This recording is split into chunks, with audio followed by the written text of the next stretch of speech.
Eu saúdo os irmãos com a paz do Senhor. Amém. Quero agradecer ao pastor Isaías pela oportunidade. Fazer menção do nosso vereador Ricardinho, amigos nossos de infância, pastor Paulo César. Deus te abençoe. Demais obreiros, pastores. Bom estarmos juntos aqui essa manhã. E vamos trazer uma palavra do coração de Deus para a sua vida. Abra sua Bíblia em Mateus capítulo 9. Mateus capítulo 9, o verso 9 ao verso 13. Mateus capítulo 9, do verso 9 até o verso 13. Amém? E Jesus, passando adiante dali, viu assentado na alfândega um homem chamado Mateus, e disse-lhe: segue-me. E ele, levantando-se, o seguiu. E aconteceu que, estando ele em casa, sentado à mesa, chegaram muitos publicanos e pecadores, e sentaram-se juntamente com Jesus e seus discípulos. E os fariseus, vendo isso, disseram aos seus discípulos: por que o vosso mestre come com publicanos e pecadores? Jesus, porém, ouvindo, disse-lhe: não se necessitam de médico os sãos, mas sim os doentes. Ide, porém, aprendei o que significa misericórdia quero, e não sacrifício. Porque eu não vim chamar os justos, mas aos pecadores ao arrependimento. Amém? Primeira coisa que a gente precisa entender no versículo 9 aqui, Jesus, passando diante ali, viu assentado um homem na alfândega. A alfândega é um lugar onde ficavam os coletores de impostos. E havia dois tipos de coletor aqui de impostos. Tinha um que era mais elitizado, que no contexto aqui é como Zaqueu. Zaqueu era um cobrador de impostos mais elitizado. Então era um cidadão romano, ele comprava esse título e recebia o direito de cobrar impostos, né, dos povos que era dominado por Roma. E também tinha uma segunda classe, que era um outro grupo que essa elite eles terceirizavam. Então, Mateus aqui participava ou fazia parte da segunda categoria de cobrador de imposto. Então, na alfândega, né, ficava essas pessoas que eram da segunda categoria, e também ficava juntamente com eles um segundo grupo que eram os soldados romanos. Então, a gente vai entender que tanto essa categoria de cobradores de impostos, quanto os soldados romanos eram pessoas que eram discriminadas. Seria mais ou menos o seguinte: se você tivesse, né, a sua casa hoje com mandado judicial bloqueado, sabe quem que ia te oferecer lá o mandato, quem ia entregar para você? O oficial de justiça. Você ia abrir a porta para ele, oferecer café e sentar com ele na mesa? Com certeza não. Então, era mais ou menos esse papel aqui que Mateus fazia, né? Ou seja, ele era alguém que nasceu em Israel, mas que trabalhava para o inimigo. Então, ele era uma pessoa discriminada, porque ele usava a função dele, a sua função, a sua profissão era discriminada. O que podemos entender aqui? Que muitas das vezes nós também ocupamos, obreiros, pastores, um papel que não é muito bem visto na sociedade. Hoje, falar, né, das coisas que está acontecendo aí na mídia, você fala publicamente a sua função ministerial? Você é bem visto diante da sociedade como pastor hoje? Né? Ou acontece aqueles fatos, né? Se você está com o carro quebrado, fala assim: o Deus desse pastor não é tão bom assim. Mas se você tiver com o carro do ano, esse pastor, né, Está prosperando demais. Da onde será que está saindo o dinheiro dele? Então, ser pastor hoje não é muito fácil, não é muito bem visto pela sociedade. Nós temos comentado que os pastores hoje é das funções que mais atuam, porque durante a pandemia, né, muitos ficaram em casa, mas os pastores continuaram trabalhando, sim ou não? Mas os que são tempo integral continuaram a receber, e se conseguiram, foi com muita dificuldade, porque a igreja fechou, o povo parou de dizimar, mas foi a função que ficou esquecida. Então nós vamos entender que a função pastoral hoje é a mais esquecida, mais ignorada. Mas vamos entender aqui como que Jesus olha. Olha aqui o texto. Passando adiante dali, viu assentado na alfândega um homem chamado,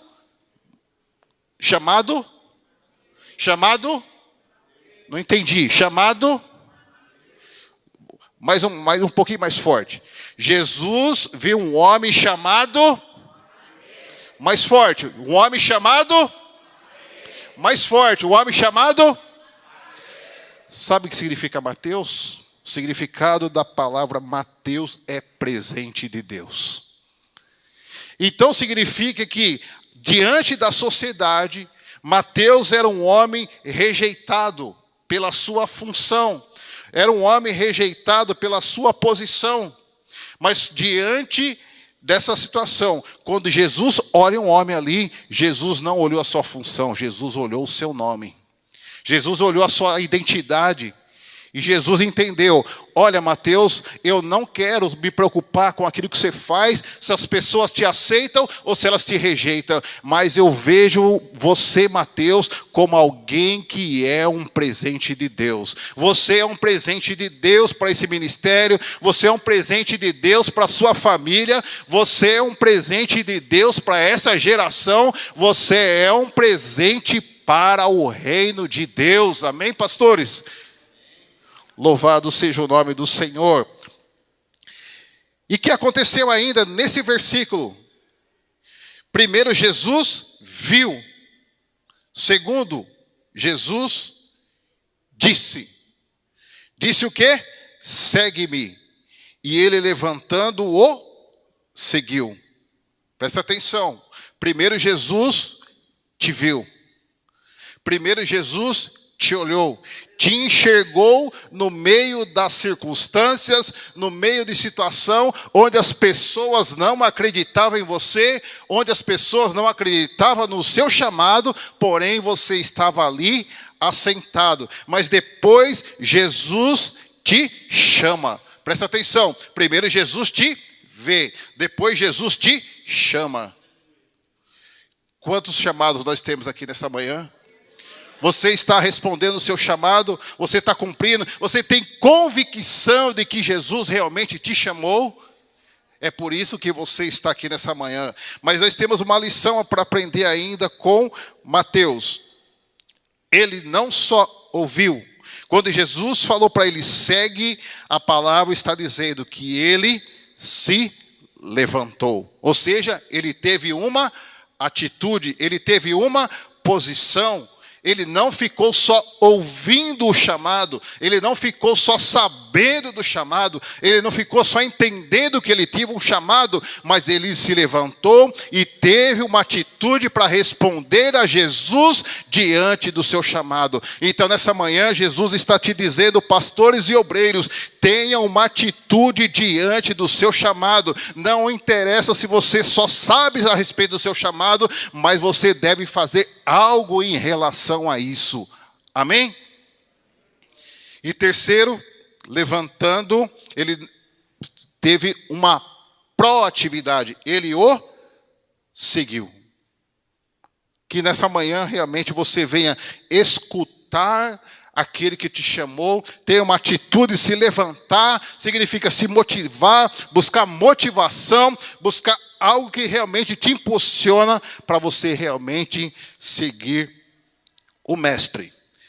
Passando antes disso, no versículo 10, acontece que estando Mateus em casa, sentado à mesa, chegaram muitos publicanos e pecadores e sentaram juntamente com ele, com Jesus e seus discípulos. No verso 11, os fariseus, vendo isso, disseram aos seus discípulos: por que o vosso mestre come com publicanos e pecadores? Aqui aparece os fariseus. Quem eram os fariseus, irmãos? Os fariseus eram um grupo elitizado. Era um grupo de pessoas que conhecia muito bem a Torá. Eram pessoas que realmente eram doutores da lei. Eles tinham muito conhecimento. Diz um certo estudioso chamado Joseph Fitzmyer, escritor, professor da Universidade Católica em Washington, que é um estudioso do Novo Testamento, a palavra que mais se aproxima dessa questão do fariseu é que eles realmente é um grupo que evita se relacionar com outros judeus menos observantes da Torá. E eles se consideravam um grupo afastado de outras pessoas. E segundo alguns estudiosos, Jesus estaria criando uma comunidade universal que procurava agregar as pessoas, se unir, e os fariseus rejeitavam porque destruíam justamente a sua exclusividade e apagavam os seus privilégios. E aí, nesse cenário, quando Jesus observa os fariseus, ele destaca a figura do médico. Por que Jesus cita aqui o médico? Porque, diferente dos fariseus, o médico usa o conhecimento com um propósito. Então, Jesus, primeiro aqui, ele destaca a figura do médico, porque o médico precisa ter conhecimento. Primeiro ponto para nós destacarmos aqui, obreiros e pastores do Senhor: Jesus não menosprezou o conhecimento. Quando Jesus olha para os fariseus, ele quer dizer assim: olha, vocês buscam conhecimento, buscam conhecer a Torá, mas como médico, vocês precisam também buscar conhecimento. Nesse tempo de pandemia, os médicos é que estão mais pesquisando, estão mais trabalhando para buscar a solução da cura. Então, nós precisamos aprender, então, pastores. Nós não podemos parar de buscar conhecimento. Enquanto os médicos buscam conhecimento, pastores, nós também temos que continuar buscando conhecimento.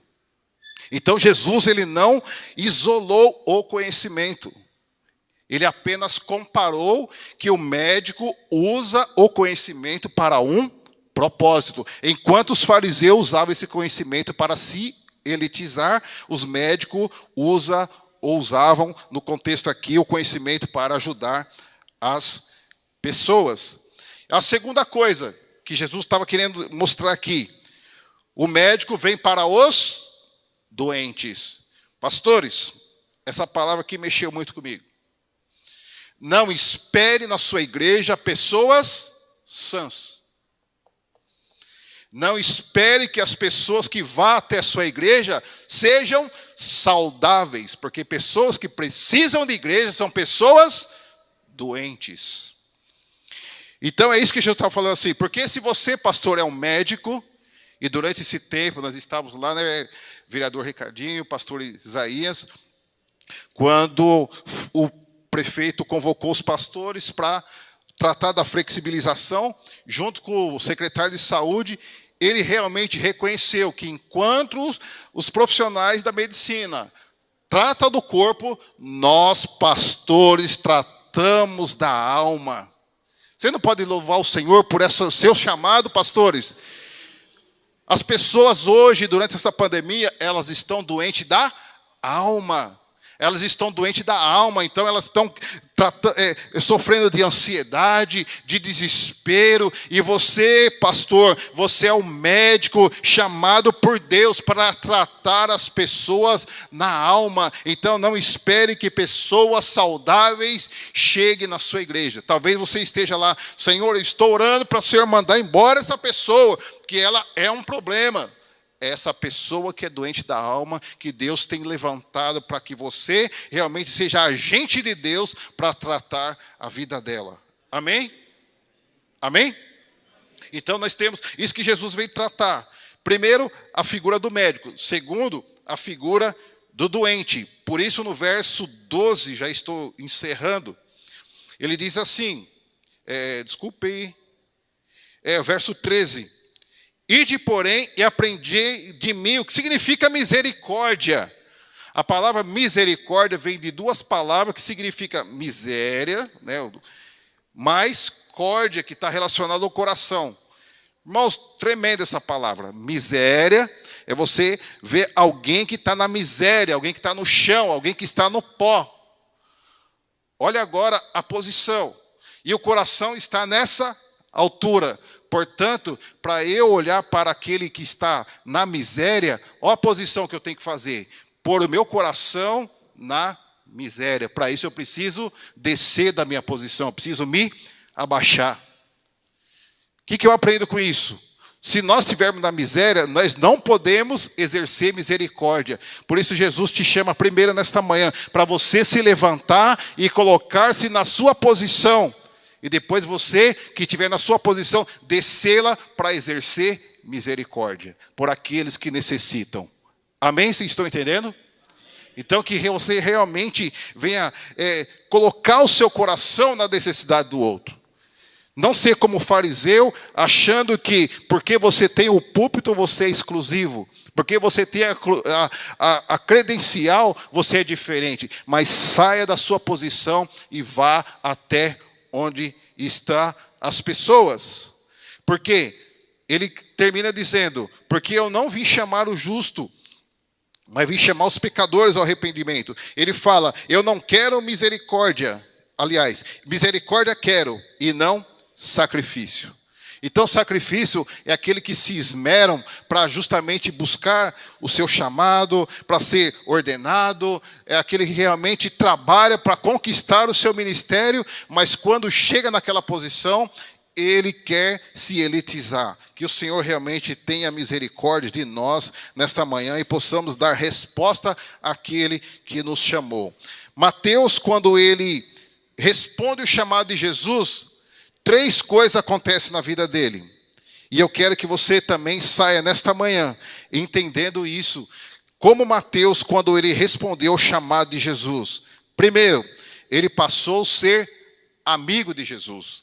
Mateus, ele era odiado pelas pessoas, pela maior parte da sociedade. Mas quando ele respondeu ao chamado de Jesus, Jesus passou a frequentar a sua casa.